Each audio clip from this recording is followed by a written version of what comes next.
Председатель Общественной палаты Ингушетии Лейла Амирханова вошла в Президиум Совета по взаимодействию Общественной палаты Российской Федерации с общественными палатами субъектов страны. Лейла Соснамбековна сейчас в нашей студии. Здравствуйте, приветствую вас в нашей студии. Примите поздравления и расскажите нам, когда и как проходили выборы, сколько кандидатов было. Спасибо большое за поздравления. Хочу сказать, что с 30 января по 4 февраля проходили выборы. Выборы обычно в Президиум Совета общественных палат проходят между председателями любого округа. В Российской Федерации 8 округов, и мы, 7 председателей, представляющих общественные палаты СКФО, выдвигается кандидатура. Каждый председатель, конечно, может выдвинуть свою кандидатуру, но я свою кандидатуру не выдвигала. Меня выдвинули из администрации президента.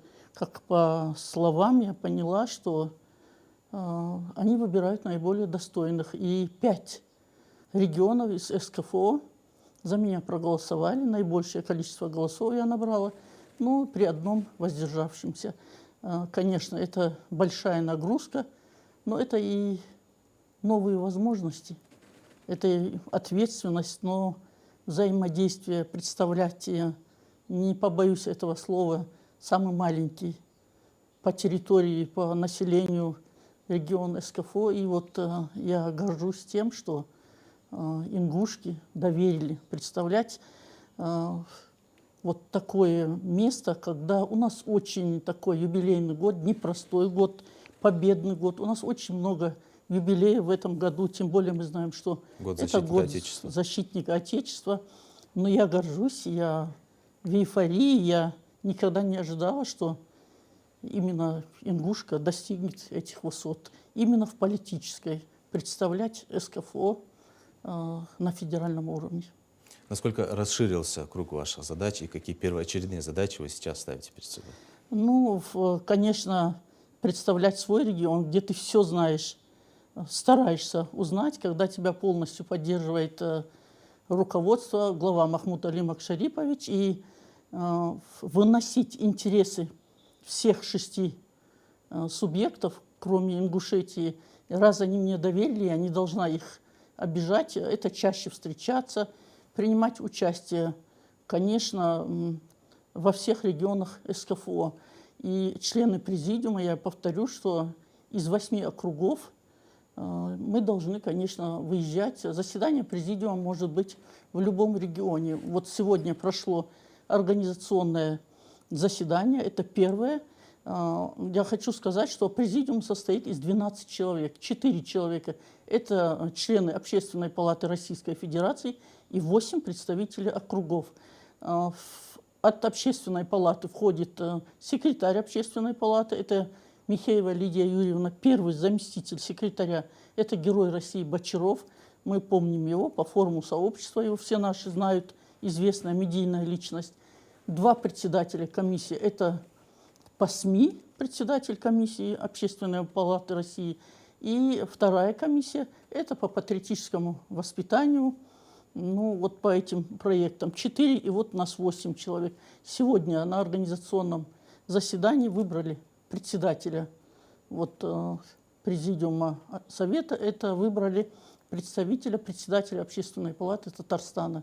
Это взрослая женщина, которая долгое время была в президиуме. Ну и заместителем выбрали Гензе Татьяна.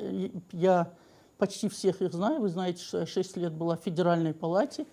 И всех председатель Общественной палаты Волгограда. Ну, вроде бы я вижу, собрались очень такие сильные личности. И хочу сказать, что вот именно, насколько на моей памяти, СКФО всегда в последнее время, сколько я помню, представлял председатель Общественной палаты Ставрополя Кашурин. Он долгое время был членом президиума. И вот 3 года председатель Общественной палаты Северной Осетии Чеплакова Нина Владимировна. И вот 3-й мне досталась эта миссия. Ну, как вы сказали, это назначение, не могу не согласиться с этим, это назначение, это в первую очередь является заслуга, ваша трудовая заслуга, все мы видим, как вы работаете. Сейчас, как мы уже отметили, круг задач уже расширился, обязанностей у вас больше, вам нужны и помощники, наверное. Хочу сказать, что в июле месяце, с 1 июля 2024 года, был избран новый состав Общественной палаты.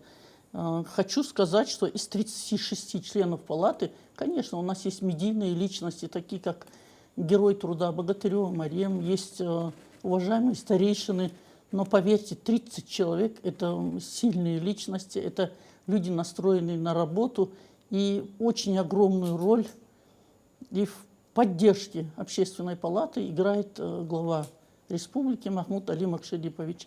Вот то, что выдвинута была моя кандидатура, огромную роль сыграло то, что проведение форума сообщества. С 2015 года проходили эти форумы. Я очень просила провести его у нас, и на этот раз Махмуд Али Макшарипович поддержал. Прошел форум, сегодня об этом говорили, из уст слышать больших людей Общественной палаты, что форум прошли на ура. И хочу сказать, что мы успели, было объявлено сегодня, что финансовое положение не очень хорошее, и проведение форума в сообщество закрылось. Мы успели. Да, конечно, хочу сказать, что Общественная палата проделала очень большой путь. Каждый об этом знает, что начиная с 2018 года была проведена огромная работа членами палаты. Это и выборы, это и общественное наблюдение, это обучение наблюдателей по 18 семинарам, это выезд на электоральные форумы, это обучение. Знаете, это Центр знаний Машук, это Сенеж, это Татарстан, вот, это Ломы, вот, которые вовремя реагируют на комментарии. И поэтому я считаю, что Общественная палата – это показатель того, что Общественная палата работает нормально. Но не хочу успокаивать своих коллег. Нужно работать, потому что впереди предстоят сложные выборы. Следующий год нам было сегодня объявлено, что обучающие семинары, подготовка к выборам начинается уже в ближайшее время. Поэтому нужно потуже затянуть пояса, забыть свой возраст и впрягаться в работу. Да, работы у вас много, желаю удачи, успехов вам и благодарю за интервью. Спасибо вам большое.